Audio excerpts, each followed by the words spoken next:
আসসালামু আলাইকুম প্রিয় দর্শক, অন্য মঞ্চের আলাপ চাইতে আপনাদের সকলকে আমন্ত্রণ জানাচ্ছি।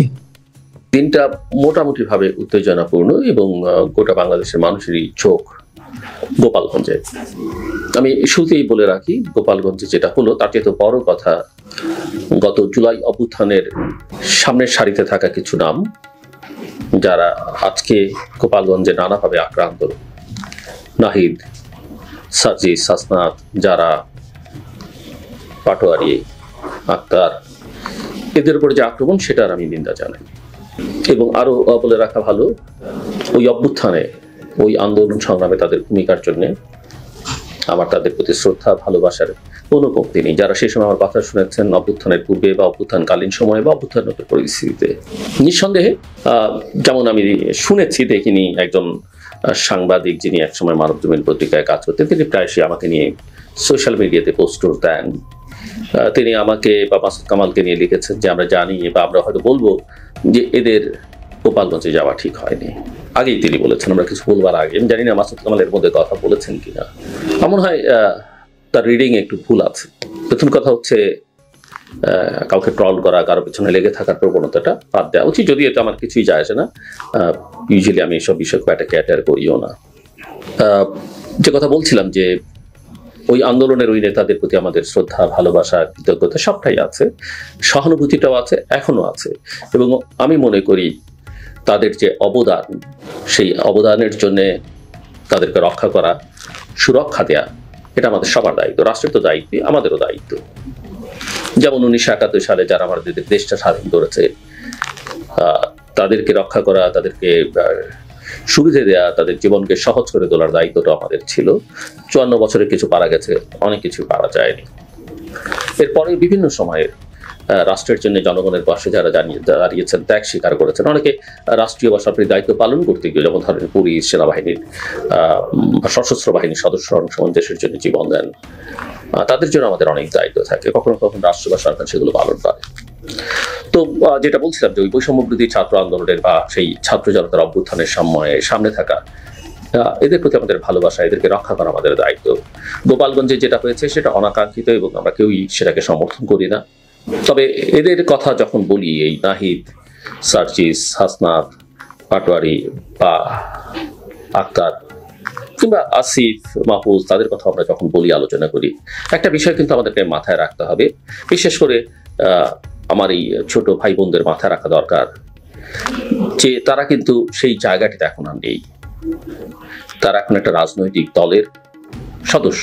মাহফুজ এবং আসিফ হয়তো সেটা বলবেন না, অফিসিয়ালি তারা সদস্য নন, কিন্তু সবাই জানেন তাদের কানেকশন আছে দলটির সঙ্গে। এবং আপনি যখন রাজনৈতিক দল করবেন, কোনো রাজনৈতিক দলের সমর্থক পাবেন, তখন কিন্তু আপনার প্রতিপক্ষ থাকবে, ভিন্ন মত থাকবে, এটাই স্বাভাবিক। 1971 সালের মুক্তিযুদ্ধে যারা অবদান রেখেছেন, মুক্তিযুদ্ধোত্তর বাংলাদেশে, তাদের কেউ কেউ তো দেশের বিরুদ্ধে দাঁড়িয়েছেন, জনগণের বিপক্ষে কাজ করেছেন, এবং মানুষ তাদেরকে সবসময় যে সম্মান দিয়েছে তা না, অসম্মানও করেছে। যেগুলো অনেক কিছু অপ্রীতিকর ঘটনা ঘটেছে, যেগুলো হয়তো সমর্থনযোগ্য নয়, কিন্তু বাস্তবতা হচ্ছে মানুষের ক্ষোভের কাছে অনেক সময় অনেক কিছু পরাস্ত হয়, এবং সেটা আমরা বিভিন্ন সময় দেখেছি।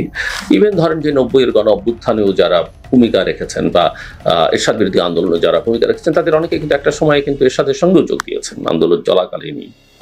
এমনকি 14ই ফেব্রুয়ারি যে ঐতিহাসিক ছাত্র জনতার আন্দোলন, যে কর্মসূচি ছিল, সেই মিছিল থেকে বেরিয়ে গিয়ে কিন্তু তৎকালীন ডাকসুর জেনারেল সেক্রেটারি জিয়াউদ্দিন বাবলু এরশাদ সরকারে যোগ দিয়েছেন। ইতিহাসে এগুলো ঘটে, ইতিহাসে এগুলো ঘটে। সো এই ছাত্রদের প্রতি আমাদের ভালোবাসা যাই থাকুক না কেন, এবং আমি মনে করি যে তাদেরকে রক্ষা করা যে কোনো বিপদ থেকে আমাদের সকলের দায়িত্ব। একই সঙ্গে এটা আমাদের মাথায় রাখতে হবে, তাদেরও মাথায় রাখতে হবে যে তারা একটা রাজনৈতিক দলের নেতা, সদস্য, এবং রাজনীতিতে তাদের ভিন্ন মত আছে। এই ছাত্ররাই ধরুন 5 তারিখের পরে বা 8ই আগস্টের পরেও যদি আরো 1-2-3 বছর বৈষম্যবিরোধী ছাত্র আন্দোলন এই প্ল্যাটফর্মটাকে রক্ষা করতেন, সরকারকে গাইড করতেন, সরকারের অন্যায় অনিয়মগুলোকে বা অন্যান্য রাজনৈতিক শক্তিগুলোরও যেসব অন্যায় অবিচার তারা দেখতেন, সেগুলো নিয়ে সোচ্চার থাকেন, মানুষ কিন্তু তাদের ওই সমপরিমাণ শ্রদ্ধাই হয়তো করতো বা ভালোবাসা দিত, তাদের কথা শুনতো। এমনকি আর তারা যদি সরকারে যোগ না দিতেন, হ্যাঁ, যে কোনো মানুষের রাজনৈতিক দল করবার অধিকার আছে, তাদের অধিকার আছে, তারা দল হয়তো করতেন, কিন্তু তারা যদি একটু সময় নিয়ে দলটা করতেন, তাহলে হয়তো অনেক মানুষই তাদের বলবার দরকার হয়তো দেশের সাধারণ মানুষই অনেকে বলতেন যে আপনারা রাজনৈতিক দল করেন। আমি মনে করি যে সেই অপরচুনিটি তারা নষ্ট করেছে। শুধু তাই নয়, তারা শুধু আওয়ামী লীগ শেখ হাসিনার বিরুদ্ধাচরণই করেনি, তারা এমন একটা পর্যায়ে এমন একটা ভূমিকায় অবতীর্ণ হয়েছে যেখানে মনে হয়েছে যারা তারা আরেকটা শক্তি, আরেকটা বড় রাজনৈতিক দল বিএনপির নেতা তারেক রহমান, বেগম জিয়া, তাদেরকেও মাইনাস করবার প্রক্রিয়ার মধ্যে ঢুকে পড়েছেন। এবং এদের প্রায় সবারই বডি ল্যাঙ্গুয়েজ, কথাবার্তায়, যেমন ফ্যাসিবাদকে আমরা শেখ হাসিনার সময় দেখেছি, স্বৈরতন্ত্রকে দেখেছি, তাদের যে ভাষা, তাদের যে বডি ল্যাঙ্গুয়েজ, তার একটা প্রতিচ্ছবি কিন্তু এদের অনেকের মধ্যে আমরা দেখেছি। এটা হবে, এটা করতে যাওয়া যাবে না, একে বাংলাদেশের মাটিতে ঠাঁই দেওয়া যাবে না, একে রাজনীতি করতে দেয়া যাবে না, এগুলো গণতন্ত্রের ভাষা নয়, এগুলো রাজনীতির ভাষা নয়। এটা আওয়ামী লীগ করেছে, বিএনপি জামাতের বিরুদ্ধে অনেক কথা বলেছে, শেষ পর্যায়ে সে জামাতকে নিষিদ্ধ করেছে চেষ্টা একটা অফিসিয়াল অর্ডারে। কিন্তু রাজনীতিতে আসলে এগুলো কাজ দেয় না। রাজনীতিতে ভালো শক্তি থাকে, অশুভ শক্তি থাকে, খারাপ শক্তি থাকে। গণতান্ত্রিক প্রক্রিয়ায় জনগণ আসলে সিদ্ধান্ত নেবে কাকে সে গ্রহণ করবে, কাকে গ্রহণ করবে না। আর কেউ যদি একেবারে টেরোরিস্ট হিসেবে আবির্ভূত হয়ে যান, টেরোরিস্ট সংগঠন হয়, সেটা হয়তো আইনি প্রক্রিয়াটা তার সমাধান করা যেতে পারে, কোনো দেশ সেটা করেছে। কিন্তু মূল কথা হচ্ছে আইন কানুন কোর্ট দিয়ে কারো রাজনীতি নিষিদ্ধ করা যায় না, কারো রাজনীতি বন্ধ করা যায় না। এই যে এনসিপি নেতারা গোপালগঞ্জে গেলেন, আমরা জানি যে গোপালগঞ্জ শেখ মুজিবুর রহমানের জন্মস্থান, যিনি বাংলাদেশের স্বাধীনতা সংগ্রামের প্রধান পুরুষ। শুনতে কারো ভালো লাগতেও পারে, কারো নাও লাগতে পারে, কিন্তু এটাই বাস্তবতা যে শেখ মুজিব হচ্ছে বাংলাদেশের স্বাধীনতা সংগ্রামের, মুক্তিযুদ্ধের অবিচ্ছেদ্য নাম। একইভাবে জিয়াউর রহমান বাংলাদেশের স্বাধীনতা যুদ্ধের সঙ্গে অঙ্গাঙ্গিভাবে তারও নাম। বাংলাদেশের যে মুক্তিযোদ্ধার নাম সবার আগে দিতে হবে, বলতে হবে, সেটা জিয়াউর রহমান। সশস্ত্র যুদ্ধে নেতৃত্ব দিয়েছেন, স্বাধীনতার ঘোষণা দিয়েছেন, প্রথমে নিজে, পরে বঙ্গবন্ধুর পক্ষে, এবং বাংলাদেশের স্বাধীনোত্তর বাংলাদেশে বহুদলীয় গণতন্ত্রকে ফিরিয়ে আনবার ক্ষেত্রে ভূমিকা পালন করেছেন। স্বাধীনতার ঘোষণা, একটি সেক্টর কমান্ডার, একটি ফোর্সের অধিনায়ক, মাত্র যুদ্ধের সময় 3টা ফোর্স ছিল, এবং পরে সেনাবাহিনীর উপপ্রধান, পরে সেনাপ্রধান, রাষ্ট্রপতি, দেশের গুরুত্বপূর্ণ দায়িত্ব তিনি পালন করছেন। তো এই দুটো নামকে অস্বীকার করে এবং তাদের অনুসারীদের যে রাজনৈতিক অনুসারীরা আছে তাদেরকে মাইনাস করে দিয়ে বাংলাদেশে কেউ যদি মনে করেন যে তারা রাজনৈতিক শক্তি হিসেবে আবির্ভূত হবেন, সেটা এখন পর্যন্ত আমার কাছে মনে হয় যে বাস্তব চিন্তা না। আপনি রাজনীতি করতে পারেন, কিন্তু সেটা দীর্ঘ সময়ের মধ্যে তাদেরকে রাজনৈতিক প্রক্রিয়াটাকে যদি ইলিমিনেট করতে, সেটা রাজনৈতিক প্রক্রিয়া জনগণের মন থেকে তাদের মুছে ফেলতে হবে, এবং কাজটা খুব কঠিন, এবং তার জন্য অনেক শক্ত রাজনৈতিক আদর্শ থাকতে হবে। শুধু রাজনৈতিক আদর্শ, অভ্যুত্থান বললাম, স্বৈরাচারের বিরুদ্ধে আপনার ভূমিকা সেটা বললে হবে না। আপনি নিজে স্বৈরাচারী হয়ে উঠছেন কিনা সেটাও কিন্তু মানুষ দেখছে। আপনি দুর্নীতির বিরুদ্ধে বলেছেন, আপনি নিজে দুর্নীতির সঙ্গে যুক্ত কিনা সেটাও কিন্তু মানুষ দেখছে, এবং মানুষ কিন্তু দেখেছে গত 11 মাসে অনেকের বিরুদ্ধে। এটা বিএনপির বিরুদ্ধে আছে, এনসিপির বিরুদ্ধেও আছে। এই যে চাঁদাবাজি, দখল, বিশেষ করে এনসিপিকে তো অনেকে ক্ষমতাসীন দলই মনে করে, প্রমোশন, বদলি, বাণিজ্য, নিয়োগ বাণিজ্য, টেন্ডার প্রক্রিয়ার সঙ্গে এনসিপি এই দায় আনতে পারে না। এমনকি কোনো ক্ষেত্রে ততটা না হলেও জামাতের নাম এসছে। জামাতের পলিটিক্স একটু ডিফারেন্ট টাইপের পলিটিক্স, এবং তারা খেলাটা অন্যভাবে খেলে, অন্যদের মতো অন্যান্য রাজনৈতিক দলগুলোর মতো স্বাভাবিক খেলা তারা খেলছে না। সো আমি যেটা মনে করি যে এনসিপি সারা দেশে তাদের কর্মসূচি তারা নিয়েছেন, খুব ভালো কথা। এখানে দুটো বিষয় তাদের মাথায় রাখা উচিত ছিল যে তারা যখন রাজনৈতিক দল করেছেন, সারা দেশের ছাত্র সমাজ কিন্তু তাদের সঙ্গে আসলে এখন আর নেই। ছাত্রদের একটা বড় অংশ ক্লাসে চলে গেছে, তাদের সঙ্গে সেই পাবলিক ইউনিভার্সিটির, অন্যান্য বিশ্ববিদ্যালয়ের সমন্বয়ক এখন নেই, প্রাইভেট ইউনিভার্সিটি নেই, কলেজ, স্কুল, মাদ্রাসা বাদই দিলাম। কোটি কোটি ছাত্রের তারা মাত্র হাতে গোনা কয়েকজন, এবং তাদের সঙ্গে থাকা অনেকে তাদের থেকে বেরিয়ে গেছে, এবং এমনকি উম্মে ফাতেমার মতো স্টলওয়ার্ডস তাদের দল থেকে বেরিয়ে গেছে, অনেকে তাদের সঙ্গে যুক্তি হননি। সো তারা যখন এই দলকে ওই দলকে নিষিদ্ধ করতে হবে, একে বন্ধ করতে হবে, একে বিতাড়িত করতে হবে, এই কথা বলে রাজনীতি করেন, তখন প্রতিকূল অবস্থাটার কথা তাদের মাথায় রাখতে হবে। তাদের মাথায় রাখা উচিত ছিল যে অভ্যুত্থানের পরিস্থিতি গোপালগঞ্জে শেখ হাসিনার পক্ষে রাতের আলোয় কিন্তু মিছিল করা হয়েছে, সংখ্যায় হয়তো অল্প। তারা সেই সময়ে সেখানে সেনাবাহিনীর গাড়িতে আক্রমণ করেছে। ঔদ্ধত্যপূর্ণ কাজ, নিন্দনীয় কাজ, শাস্তিযোগ্য কাজ, কিন্তু সেটা তারা করেছে। তো কেউ যদি মনে করে থাকেন যে আমরা 32 নম্বর ভেঙেছি, বা কেউ যদি এই আওয়াজ তুলে থাকেন যে আমরা টুঙ্গিপাড়াও নিশ্চিহ্ন করে দেবো, টুঙ্গিপাড়ায় কিন্তু বাংলাদেশের মানুষই থাকে, সেখানে কেবলমাত্র শেখ মুজিবুর রহমানের সমাধি, এটা ভাবলে হবে না। সেখানে বাংলাদেশের মানুষ থাকে। হ্যাঁ, তারা অনেকেই আওয়ামী লীগ করেন, অন্যান্য পার্টিও করেন, কিন্তু পার্টি করা, রাজনীতি করা কোনো অপরাধ নয়। সেটা যদি অপরাধ হয় তাহলে এনসিপি করা অপরাধ। এই অধিকার দিয়েছিল এনসিপি করবার জন্য আপনাদেরকে। আপনারা কি বলেছিলেন জুলাই আগস্টের সময় যে আপনারা রাজনৈতিক দল করবেন, শেখ হাসিনাকে সরিয়ে আপনারা ক্ষমতায় যাবেন, কিন্তু যাচ্ছেন তো। সো আমি মনে করি যে গোপালগঞ্জে যাবার ব্যাপারে, তাদের এই কর্মসূচির ব্যাপারে তাদের ভেবে চিন্তে নেওয়া উচিত ছিল।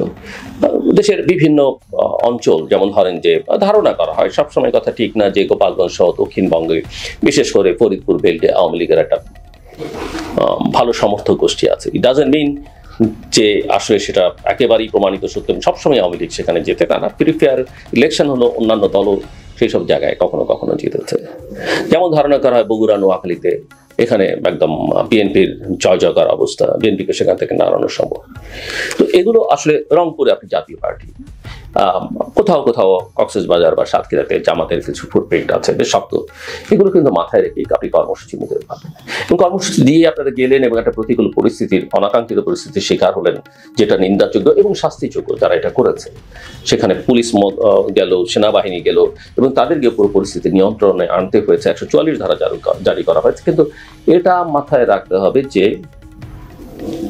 আপনাদের কিন্তু লোকজন সেখানে ছিল না, যাদের দেখা গেছে কিছু কিছু জাস্ট অনলাইন পোর্টাল বা কিছু সাংবাদিক ছাড়া আপনারা যেরকম মনে করেছেন যে মানুষ সেই আগের মতো ঝাঁপিয়ে পড়বে আপনাদের ডাকে, বা অবস্থা কিন্তু সেরকম নয়। কাজে আপনাদের প্রস্তুতি নিয়ে আসলে সেখানে যাওয়া উচিত ছিল, অথবা আপনাদের সেরকম নেগেটিভ অ্যাটিটিউড নিয়ে সেখানে যাওয়াটা ঠিক হয়নি। দ্বিতীয় কথা হচ্ছে যে এই যে কর্মসূচি আপনারা করলেন এবং সেটা সফলতা, তাতে করে মানুষকে দেখলেন, এবং এটাও দেখা যাবে যে সার্জিস আলম সেখান থেকে গোটা বাংলাদেশের মানুষকে গোপালগঞ্জে যাওয়ার জন্য বলেছেন, আহ্বান জানিয়েছেন, কিন্তু মানুষ কি গেল? এ থেকে আপনাদের একটা জিনিসই বুঝতে হবে যে সেই অবস্থাটায় আপনারা এখন নেই, থাকে না একটা দেশ কখনোই। মুক্তিযুদ্ধোত্তর বাংলাদেশে 16ই ডিসেম্বর পর্যন্ত পরিস্থিতি এক ছিল, 16ই ডিসেম্বরের পরে পরিস্থিতি আরেক বদলে গেছে। মুক্তিযোদ্ধাদের কথায় সব চলেনি, কারণ তখন দেশটা পুনর্গঠন করবার ইস্যু আছে, দেশটাকে সামনে নিয়ে যাবার ইস্যু আছে। তো একটা রাষ্ট্র ব্যবস্থা কিভাবে চলে সেটা কিন্তু আপনাদের মাথায় রাখা দরকার। অভ্যুত্থান করেছেন সেটা ভালো, কিন্তু অভ্যুত্থানের বুঝতে দেশটা চলতে হবে। তো কিন্তু দুর্ভাগ্য হচ্ছে যে আপনাদের কথায়, আপনাদের সঙ্গে থেকে, এবং বর্তমান সরকার এবং সরকার প্রধান নোবেল লরিয়েট, কিন্তু দেশটা কিন্তু চলছে না। সমস্যাটা কিন্তু এখানেই প্রধান। মানুষ হ্যাপি নয়, মানুষ প্রকাশ করছে না, কারণ মানুষ কয়দিন পর পর রাস্তায় নামে না, তার সময় লাগে। ইতিমধ্যেই মানুষ জুলাই আগস্টে 2024 এক্সস্টে প্রচুর মানুষ রক্ত দিয়েছে, ত্যাগ স্বীকার করেছে, তার আগে 15 বছরের সাফারিংস আছে। বিএনপি নেতারাও দেখলাম আমরা আপনাদের নিন্দা জানিয়েছি, কিন্তু গত কয়েকদিনে বিএনপির বিরুদ্ধে আপনারা কি পরিমাণ মিছিল, কত বাজে ভাষায় আপনারা তারেক রহমানকে আক্রমণ করেছেন, কত বাজে ভাষায় আপনারা জামাত মিলে বিএনপির বিরুদ্ধে কথা বলেছেন। সো আপনারা যাদেরকে মিত্র ভেবেছেন তাদের শক্তি, জনসমর্থন কি আছে সেটা হয়তো আপনারা অনুধাবন করতে ব্যর্থ হয়েছেন, অথবা তাদের সঙ্গে আপনাদের পূর্বেরই কোনো সম্পর্ক ছিল, বা এখনো সেই সম্পর্কটা আছে, কিন্তু এই সম্পর্ক দিয়ে হয়তো আপনি রাজনীতি করতে পারবেন। কিন্তু আপনি যদি মনে করেন যে আওয়ামী লীগ বা বিএনপিকে মাইনাস করে ফেলবেন, সেটা বাংলাদেশে নিকট ভবিষ্যতে হবার কোনো সুযোগ আছে বলে আমি মনে করি না। এবং বিএনপির বিরুদ্ধে চাঁদাবাজি বা অন্যান্য অভিযোগ তুলে তাদেরকে এলিমিনেট করবার যে চেষ্টা, সেটাও আপনারা খুব একটা সফল হবেন না। বরং আগামী দিনে স্বাধীনতা বিরোধী শক্তি বা যারা বাংলাদেশের স্বাধীনতার বিপক্ষে এবং বাংলাদেশকে একটা অন্ধকার যুগে নিয়ে যেতে চায়, যারা বাংলাদেশের মূল আকাঙ্ক্ষা যে ধরনের বাংলাদেশের মানুষ চায়, তার বিপরীতে একটা অন্য ধরনের বাংলাদেশ তৈরি করবার চেষ্টা করছে, সেখানে মানুষ দরকার পড়লে অস্বাভাবিক নয় যে সেই পতিত স্বৈরাচার আর বিএনপি কিন্তু এক হয়ে যেতে পারে গণতন্ত্রের স্বার্থে, দেশের স্বার্থে। বাংলাদেশের ইতিহাসে আছে যে বিএনপি, আওয়ামী লীগ, জামাত একসঙ্গে আন্দোলন করেছে। বাংলাদেশের ইতিহাস আছে বিএনপির বিরুদ্ধে আওয়ামী লীগ, জামাত, জাতীয় পার্টি একসঙ্গে আন্দোলন করেছে। জামাতকে তো সবাই স্বাধীনতা বিরোধী শক্তি পাবে। কাজে আমি জামাতের রাজনীতি নিষিদ্ধ করবার বিপক্ষে তখনও কথা বলেছি। আমি এখনো মনে করি ৭১-এ তাদের অবস্থান, রাজনৈতিক অবস্থান, নিশ্চয়ই তারা গণহত্যার সঙ্গে যুক্ত ছিল। তাদের কর্মী সমর্থকরা, আলবদর, আল শামস, রাজাকার বাহিনীতে যারা ছিলেন, তারা সেই গণহত্যায় সহযোগিতা করেছেন, ধর্ষণ, নিপীড়নের, অগ্নিসংযোগে সহায়তা করেছেন। কিন্তু তারপরও তারা তাদের রাজনীতি দিয়ে যদি মানুষের উপরে আস্থা নিতে পারে, লেট দেম ডু দ্যাট।